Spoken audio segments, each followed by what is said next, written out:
Rosum on your right. It's Infect. It's just got control, and the winner of this one will be 8-1 in prime position to make a run for top 8 tomorrow.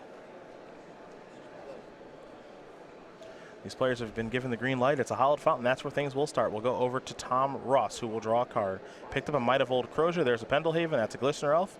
And away we go. Rosum picked up a Lightning Helix for the turn. Yeah, and it wouldn't be a surprise, just seem open with that right now. You're going to want to do that when your opponent's tapped out. Well, and often the Infect player, they only find like 2, maybe 3 Infect creatures in a lot of games. So if you're able to get them off of the board when they're tapped out and they can't defend them, sometimes they just don't have other threats to kill you with. Ross has a Dryad Arbor in hand. He's going to play that Dryad Arbor and simply pass the turn back over to Rosum. This would be a good window for Rosum to play a Geist of Sainttrath if he can. Window's pretty open. Can't die, I think. So don't challenge Tom. I won't. He'll prove you wrong. I know better than to do that. And now here is Geist of Sainttrath. Again, a 3-of here for Jonathan Rosum this weekend. Ross will draw. Picked up a Wooded Foothills. That's a pretty big draw because I think he was lacking in blue mana for his Blighted Agent, and he no longer is.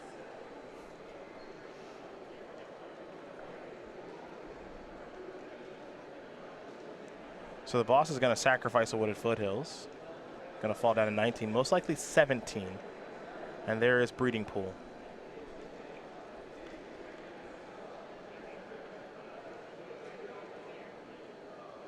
There is Blighted Agent with Pendelhaven at the ready. That can mean so many different things. It can mean a Pendelhaven activation. It can mean Vines of Vastwood. It can mean Blossoming Defense. We're going to head over to Jonathan Rosum. He's going to draw a card. Snapcaster Mage, Electrolyze, bunch of things in his hand. Looks like he's going to start things off with the Geist of Sainttrath, though. And a lot of times you'll see control players playing against Infect take the Infect damage, however much it might be, 1 or 2 if there's prowess, or a pump from the Pendelhaven, and then use the removal spells at the end of the Infect player's turn. And I bet that's what we're going to see out of Jonathan Rosum here, because you're not playing your removal spells into their pump spells while they're attacking you. Well, you don't want to fight them in combat. That's the last place you want. Exactly. Yeah. That's just helping them out. So Ross is going to fall down to 11. Steam Vent's going to enter the battlefield untapped here. We go back over to Tom.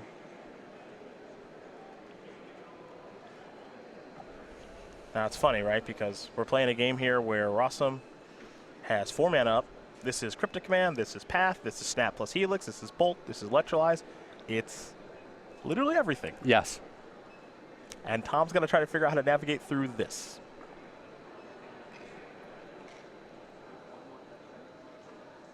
But he has navigated through this so many times. Yeah. Oh, we've seen it before. Yep.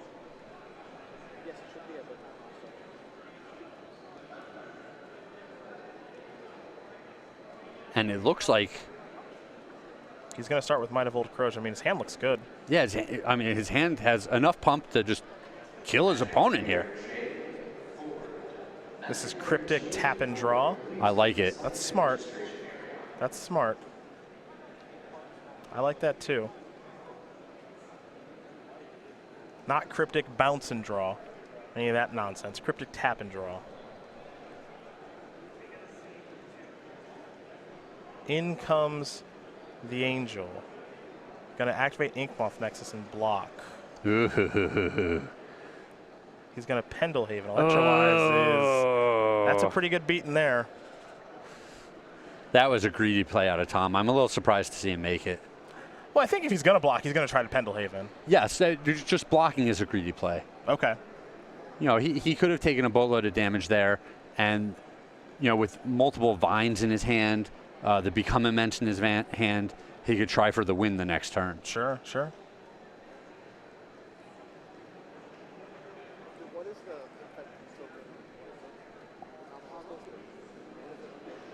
Rossum's coming in.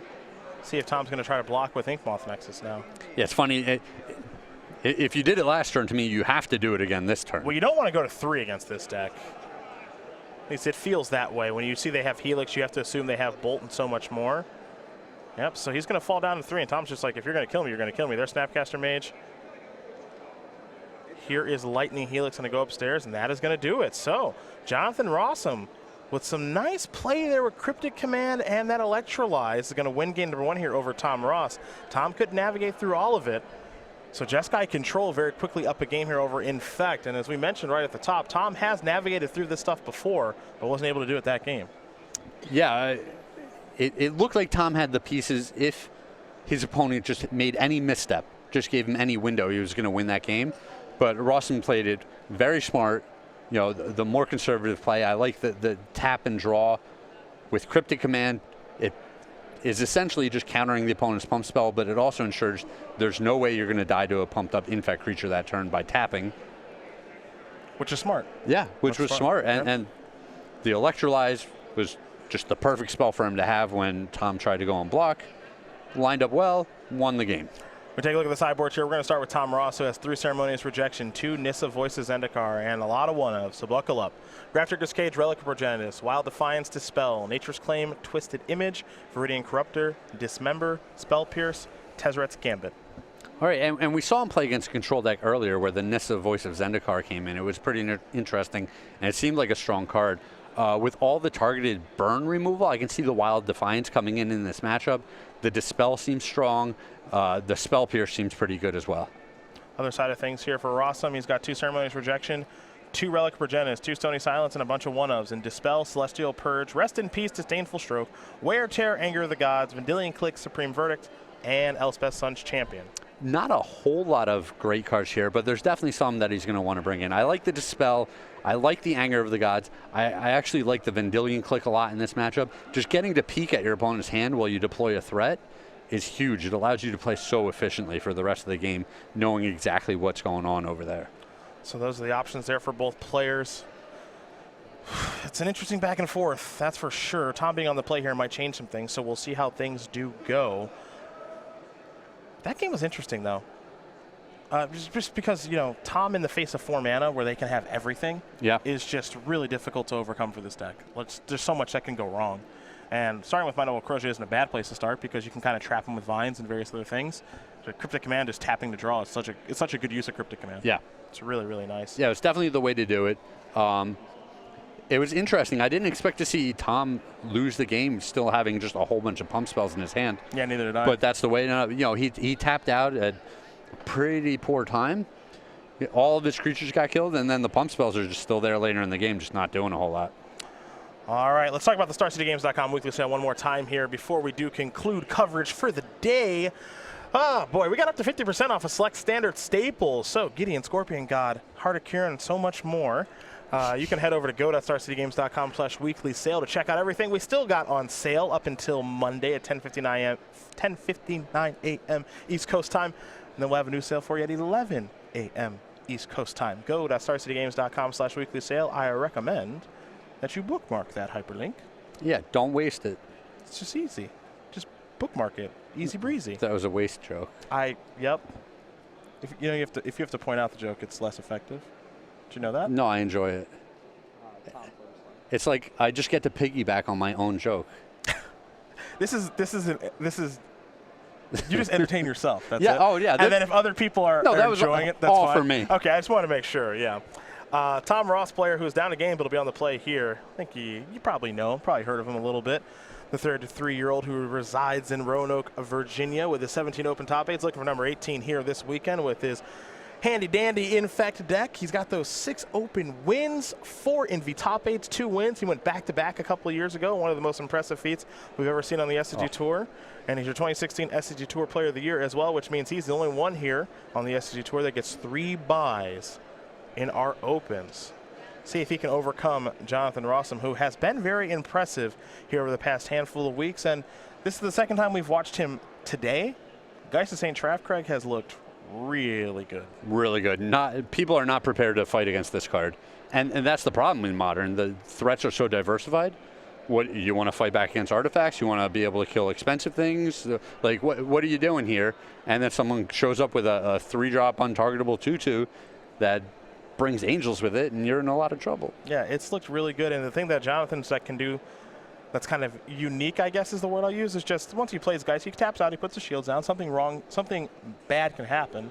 But if nothing bad happens and your plan is to block it, like he can just kill your blocker and keep attacking so easy. Yes. That part's very easy for his deck to do. Yeah, this deck is really set up to just capitalize once it's in play. And all it takes is maybe one hit. That's a hit of 6, and then the burnout plan is on. Sure. So he's made it look pretty easy so far with Geist. Remember, last weekend he only played 1 in his main. He had a lot more controlling elements to his deck. And if you think about what he lost to, which was Dan Mustard playing Eldrazi-tron, more Geist is a good thing. Yeah. Because Rosum tried to play, let's call it longer-ish games. Yeah, nope. That's not going to work against E-tron from his deck. Well, and I think last week it was the Vendilion Click that's in his sideboard was in his main deck. Okay. And he had 1 less Geist, if I remember correctly. Okay. But the Click is just so much more vulnerable to removal, and the Geist just deals so much more damage. I like this swap. And Rosum's deck is much more aggressive this go-around. Just it is really trying to burn you out. Yeah. That's what his deck is about. It reminds me of those Jeskai decks, like I mentioned earlier in the broadcast from a couple of years ago, that did have Delver and Step Links and Goblin Guide and stuff like that. And the card quality of those decks wasn't particularly high, and they were maybe a little bit disjointed in their build, but they were just trying to be these really aggressive fish-style burn decks. And I think Jonathan's deck is pretty well set up to do that now. Card quality is a little bit higher. You get some better lands, Inspire Bluff Canal, stuff like that. So we got the player facts on their slides there. Mm-hmm. And you were here. Tom sauntered on up to the announcer's table. Oh, yeah. Hey, Craig, what you know about NBA Jam? Yeah, he was trying to reel you in. And I was, how green do I look?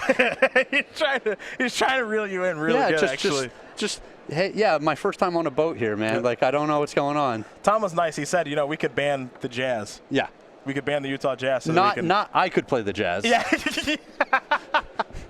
We could just ban the Jazz and it'll be fine. Like, apparently it's just default he gets to play the Jazz or we ban the Jazz. Yeah, those are the options. He gets to play as John Stockton or no one gets to play as John Stockton, who is like the best player in the game. Tom, it's not our first rodeo, man. And Tom said, I'm all right. I was like, so I heard I'm not supposed to play against you. So, I'm all right. I'm all right. You're the best of the bunch. Stop trying to trick your friends, man. Well, we're not friends. After that? Yeah, after that engagement. He showed me exactly what we are. Mm-hmm. He's looking to beat you. Now I just have to pretend to be nice to him until an opportunity comes up for me to get him back. Just like he's been doing to me. Indeed. We are underway here in game number 2. The rules of engagement have been clearly defined here. Tom's going to sacrifice his Flooded Strand. Perhaps the breeding pool's on the way. Remember, he does have a Dried Arbor to search up, but he's not going to get that just yet, especially when Rosum's going to play a Sacred Foundry untapped. I think you're asking for it if you get a Dried Arbor there. You're just asking for it. Let you know who you are. Go ahead, bolt it. Okay. Yeah, I will. Yeah. All right, I will then. Tom will draw. Wooded Foothills. He'll pass the turn back. Yeah, he's going to be really patient here. He doesn't want to tap out and just have his only infect creature get gunned down while he doesn't have the mana up to protect it. That would be bad news, as he's going to search up another breeding pool. What about searching up the Dried Arbor there? No? Okay. I'm just curious. Yeah, I mean, it was an option. One of the best things that Tom can find here is his Wild Defiance. It's so good against this Jeskai deck. Very good. Makes it so the burn spells are just complete nonsense, and it's all about Path to Exile at that point. Here is Blighted Agent. Rosum's going to pass the turn back. Slides a little Electrolyze forward, huh? Yeah, I would definitely go after this bad boy at the end of the turn here.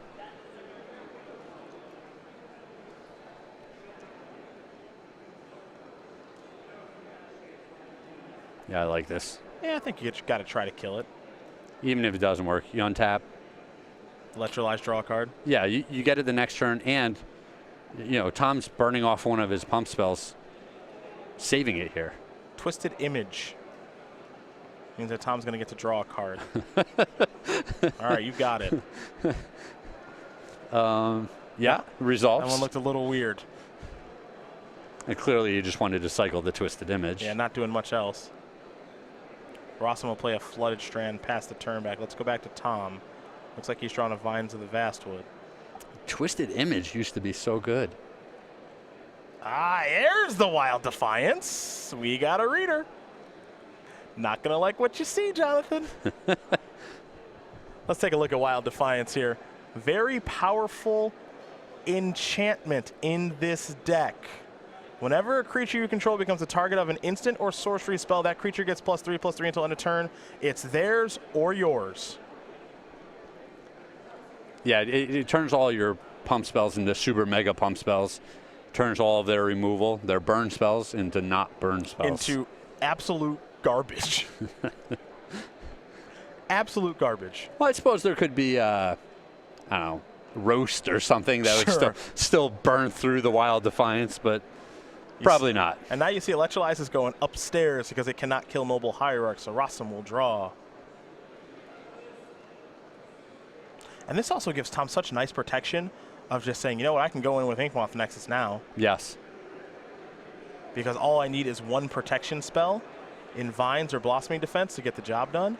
He's going to play Windswept Teeth. He's going to activate. Yeah, it's go time is what it is. Attack you. Exalted Trigger. Maybe not. And if Rossum's play this turn is Cryptic Command, you know, like bounce your thing, or if it's Cryptic Command, just tap your team, that's fine. Yeah, I think Tom's actually perfectly fine with that. That's totally fine. Rosum will draw. Serum Vision's going to start there. He'll draw, I think, ooh, Wear Tear is interesting. Yeah, that's a good one. Yeah? You know, that's one that I wouldn't expect to see him bring in until he's seen a card like Wild Defiance. Well, it does kill Inkmoth. Sure. So at the very worst, it'll take care of that. Rosum thought about playing Colonnade. He might play a different land now. He will play Colonnade past the turn back. Tom will untap. On the upkeep, we're going to have Tear. Excuse me, Wear kills artifacts.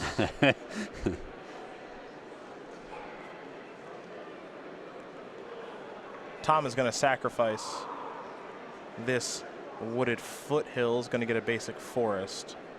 So we're going to have our, he's got a Dispel and a Path. Geez, that's a good hand from John. That is a good hand. Because I think Tom's going to activate his Nexus here and use a pump spell on it to get the bonus from the Wild Defiance. I would think so. Mutagenic Growth. It's a good place to start. This is a Path to Exile. His last card is a Vines. That's a Dispel. Goodness. Jeez. He had it all. Yes, he did. Did Jonathan Rosum. And now he's in a great spot. Yeah, because he's taking care of Wild Defiance, too.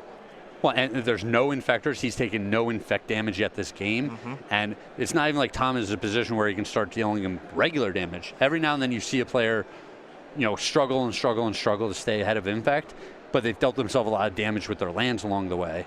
There's a Glistener Elf past the turn back. Yeah, Wild Defiance was the trump card, and Jonathan Rosum found the answer in a big way in that Wear Tear. Here's Snapcaster Mage. Here comes Electrolyze. This one's probably over now. This one's probably over. Pretty good. Yep, this one's probably over now. Tom's going to untap and draw. Picked up a Dismember, I believe, past the turn back. And Rosum, every card he's got is good as he comes across for 2. He's got a Vendilion Click. He's got another Path. He's got a Colonnade in the row. Draw step. Fire this off. Tom's going to Dismember that. Going to take 4 to do it. Which is funny. Like, that's not a whole lot better. It's a Bolt going upstairs.